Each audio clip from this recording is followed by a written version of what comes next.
Hey, it's Naomi Lynn. We're back at the Utica Zoo for another segment of the Zoo's News. Mike Beck with us, Director of Communications over at the Utica Zoo.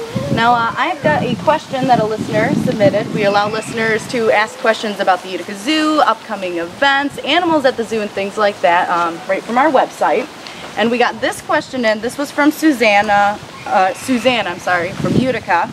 She wants to know, why isn't Joe the Macaw on display? So Joe is actually part of our education department. So our education animals are ones that you won't actually see on display or in an exhibit during the day, because we use them for just zoomobiles, birthday parties, special events. But we do have a docent that does work with Joe twice a week. She actually worked with him on Tuesdays and Fridays. So if you were interested in seeing Joe on more than just a zoomobile or an event or something, if you come midday on a Tuesday or a Friday, you could see Joe.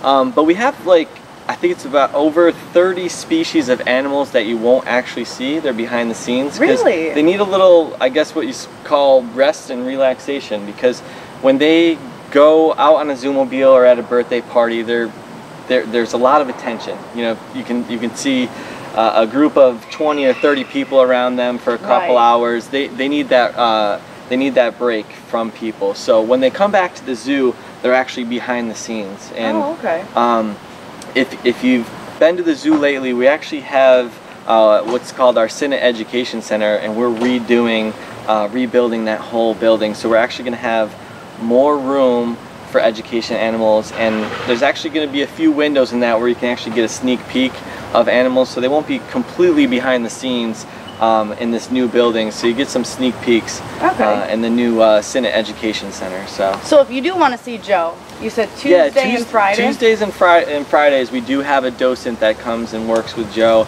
brings him around. So around midday she comes in. And then otherwise the zoomobile. Yes, I mean, you could also, if you wanted to have your birthday party at the zoo or schedule an event or a gathering, rent a pavilion, Joe is something that you could request to be at your event. So you could get a custom little shindig with Joe the Hyacinth Macaw. So you can still see Joe. That's the important thing. Suzanne, you can still see Joe. Well, thanks, Suzanne, for the question, and thanks for answering. Thank you.